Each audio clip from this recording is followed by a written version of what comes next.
Welcome guys. हमने last video में आपको बीओपी की आइडेंटिटी सिखाई थी कि बीओपी हमेशा बैलेंस में रहता है। वहाँ पर ट्रांजैक्शन जो मैंने ली थी उसमें मैंने पेमेंट दिखाई थी हमारे देश से दूसरे देश में। अब हम थोड़ा अपोजिट केस लेते हैं। Like always BOP comprises of current account and capital account. Suppose हमने गुड्स एक्सपोर्ट करे $10,000 के। अब अगर गुड्स एक्सपोर्ट करें तो पैसे आएंगे यानी क्रेडिट, और क्योंकि गुड्स हैं इसलिए करेंट अकाउंट। अब उस $10,000 का आप क्या करेंगे? आप प्राइवेट ट्रांजेक्शन्स कर सकते हैं। Like you can buy some asset abroad with those $10,000। आपकी कोई बाहर अगर लोन वगैरह चल रही है तो उसको रीपे कर सकते हो। ऑफिशियल रिजर्व ट्रांजैक्शन आप क्या कर सकते हो, वो $10,000 आपके देश के सेंट्रल बैंक को दे सकते हो और उनसे बदले में इंडियन करेंसी ले सकते हो। So I will exchange foreign currency with Indian currency through my central bank. अब आप ए करो, यस जो कि है बाहर एसेट्स खरीदना पर्सनली। बी करो बाहर कोई लाइबिलिटी रीपे करना, या सी करो देश के सेंट्रल बैंक को बेचना फॉरेन करेंसी। सभी में डेबिट होगा क्योंकि एसेट अगर बढ़ती है तो पैसे जाते हैं, लाइबिलिटी कम होती है तो भी पैसे जाते हैं। और कैपिटल अकाउंट में क्योंकि एसेट लाइबिलिटी स्टेटस है बच्चों। सो अगेन हमने प्रूव किया कि BOP which comprises of current account plus capital account shall always be in balance. In this example current account credit हुआ और कैपिटल अकाउंट डेबिट। ये जो करेंट अकाउंट की एंट्री हुई है बच्चा दैट इज़ एक्सपोर्ट्स, ये ऑटोनॉमस है। और जो कैपिटल अकाउंट की एंट्री हुई है इन तीनों में से जो भी होती दैट विल बी एकोमोडेटिंग। तो आज मैं अब आपको सिखाऊंगा ऑटोनॉमस एंड एकोमोडेटिंग में बेसिकली डिफरेंस क्या होता है। चलिए गाइस, अब मैं आपको बताता हूँ एट ऑटोनॉमस और एकोमोडेटिंग में डिफरेंस क्या है। ऑटोनॉमस ऑटोनॉमस को इंडिपेंडेंट भी कहते हैं। Those economic transactions which take place due to some economic activity such as profit maximization। इसको ऑटोनॉमस क्यों कहते हैं वो भी बताता हूँ। फिलहाल अगर मुझे मशीन चाहिए अपनी फैक्ट्री में प्रोडक्शन करने के लिए, जिससे मुझे पता है मेरा प्रॉफिट मैक्सिमाइज होगा, तो मैंने बाहर से इंपोर्ट कर ली machinery, that is an autonomous item. Accommodating, these refer to the transactions that are undertaken to cover rather deficit or surplus in BOP due to autonomous transaction। Don't you think मेरे वाले example में अगर आप machine import कर रहे हो तो आपको डेबिट आ जाएगा करेंट अकाउंट में, राइट? अब उस डेबिट को दूर करने के लिए क्रेडिट चाहिए जो कि कैपिटल अकाउंट में होगा, बिकॉज या तो असेट बेचोगे या लायबिलिटी बढ़ाओगे। सो वो हो जाएगी एकोमोडेटिंग एंट्रीज। तो मीनिंग दोबारा, autonomous those economic transactions which take place due to some economic activity like profit maximization, and accommodating are those which are the transactions that are undertaken to cover either a deficit or surplus in BOP due to autonomous transaction। तो machinery import करी तो deficit, अभी पिछले example में goods export करे थे तो वो सरप्लस होता। These are independent of BOP status, यानी ऑटोनॉमस ट्रांजैक्शन इसलिए नहीं कर रहे आप कि आप बीओपी स्टेटस को सुधार रहे हो या उसको बैलेंस में लाना है, वो तो आप बीओपी स्टेटस देके बिना ही कर रहे हो या बीओपी के लिए नहीं कर रहे हो। और ये they are undertaken to maintain BOP, क्योंकि वो डेफिसिट या सरप्लस क्रिएट हो गया होगा ऑटोनॉमस से, उसको दूर करने के लिए बीओपी को बैलेंस में लाने के लिए एकोमोडेटिंग एंट्री की जा रही है। It can take place in both current and capital account. बिल्कुल, अगर मैं शेयर्स खरीदता हूँ तो कैपिटल अकाउंट, अगर मैं गुड्स खरीदता हूँ तो करेंट अकाउंट। लेकिन एकोमोडेटिंग हमेशा कैपिटल अकाउंट में होगी। क्यों? क्योंकि एसेट या लायबिलिटी स्टेटस चेंज होगा ही होगा जब आप एकोमोडेटिंग एंट्री करेंगे, और इसलिए कैपिटल अकाउंट में वो आएगी। इसको अबव द लाइन आइटम भी कहते हैं, इसको बिलो द लाइन आइटम भी कहते हैं, क्योंकि ये वर्टिकली बनता है बेटा। तो सबसे पहले ऑटोनॉमस ट्रांजैक्शन आती है इसलिए अबव द लाइन, और उसको सही करने के लिए फिर एकोमोडेटिंग आइटम आती है इसलिए below the line. So this is the difference between autonomous and accommodating items.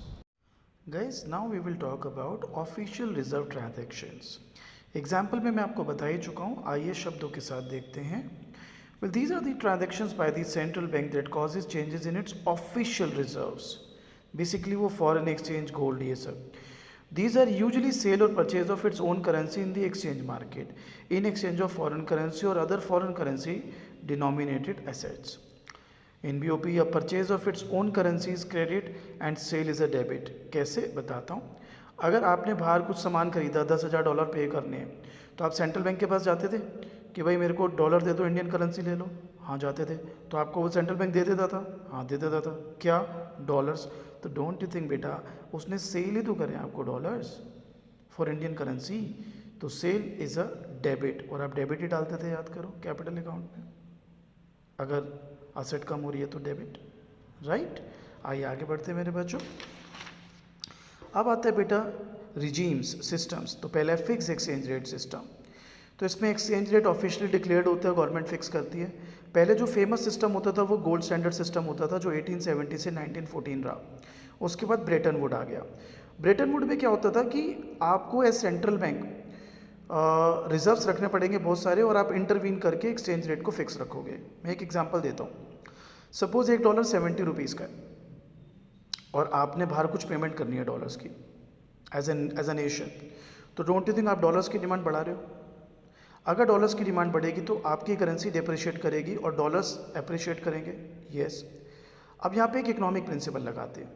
देखिए, अगर किसी चीज़ की डिमांड बढ़ती है लेकिन सप्लाई नहीं बढ़ती तो रेट बढ़ जाता है, लेकिन अगर किसी चीज़ की डिमांड बढ़ती है और साथ में सप्लाई भी बढ़ जाए तो रेट फिक्स रहता है।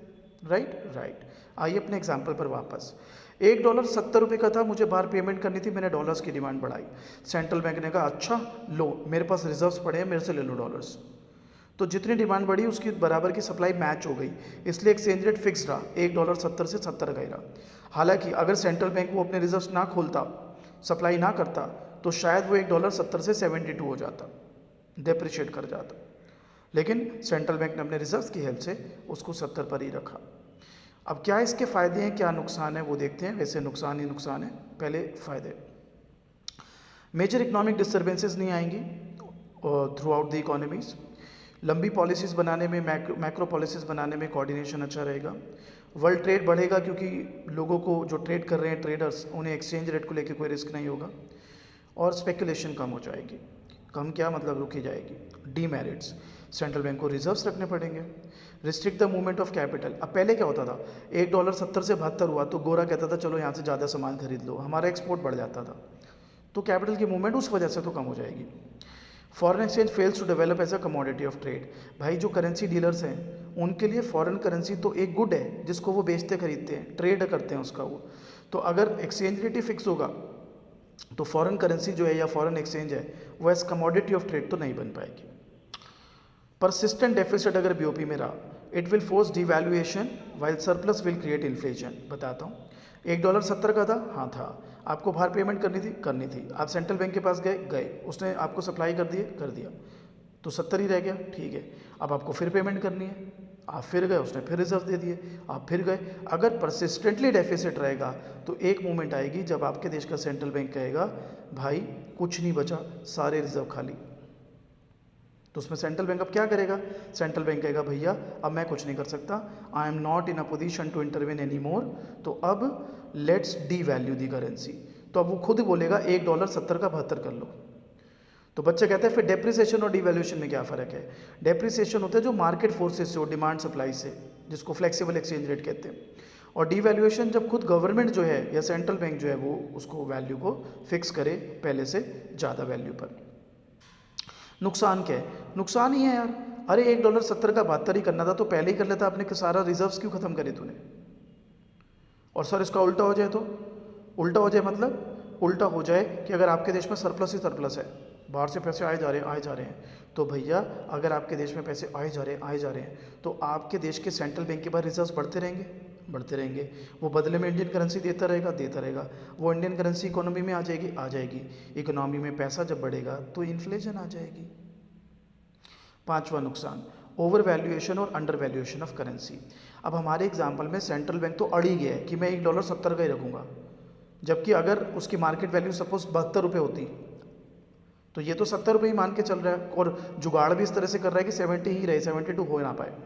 अब एक बात बताओ, अगर आपको बाहर पेमेंट करनी थी, डॉलर्स की डिमांड बढ़ानी थी, तो कायदे से डेप्रिशिएट होती और 70 शायद 72 बन जाता, लेकिन इसने होने नहीं दिया।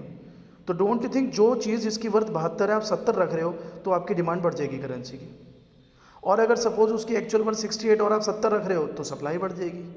तो ओवर वैल्यूएशन और अंडर वैल्यूएशन भी हो जाती है इसमें। जो एक्चुअल वर्थ है आपकी करेंसी की, अगर आप फिक्स एक्सचेंज रेट रखते हो तो वो उस एक्चुअल वर्थ से कम भी हो सकती है और एक्चुअल वर्थ से ज़्यादा भी हो सकती है। अगला टॉपिक बच्चों, फ्लेक्सिबल एक्सचेंज रेट। नाम से ही पता लग रहा है, exchange rate will be determined bye demand and supply. Central bank intervene नहीं करता। मेरिट्स, सेंट्रल बैंक को रिजर्व नहीं रखने, कैपिटल मूवमेंट बढ़ेगी, एफिशिएंसी बढ़ेगी और ओवर वैल्यूएशन अंडर वैल्यूएशन की प्रॉब्लम भी खत्म। डीमेरिट, स्पेकुलेशन बढ़ेंगे, वाइड फ्लक्चुएशन हो सकती है और लॉन्ग टर्म मैक्रो पॉलिसी बनाना डिफिकल्ट होगा। अब इन दोनों पे based difference between fixed and flexible exchange rate. Fixed exchange rate officially declared है बेटा, यहाँ पे एक्सचेंज रेट फ्लेक्सिबल है, डिमांड सप्लाई डिसाइड करेगी।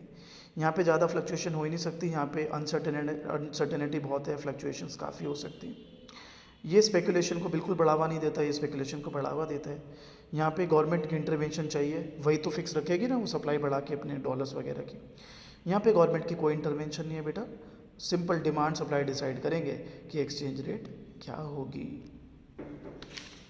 नेक्स्ट है बच्चों devaluation and depreciation. Devaluation it refers to reduction in price of domestic currency in terms of foreign currency under fixed. वो भी सेम है, it refers to fall in price of domestic currency in terms of foreign currency under flexible.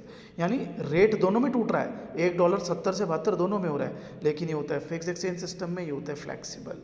Obviously government करती है और ये होता है due to the market forces of demand and supply. Rest आप मेरे नोट्स में से पढ़ो, मैं क्लास में 4-5 बारी कराऊंगा ही आपको, और फिर क्लास में बाकी डाउट्स ले लो मेरे से। ठीक है बच्चों।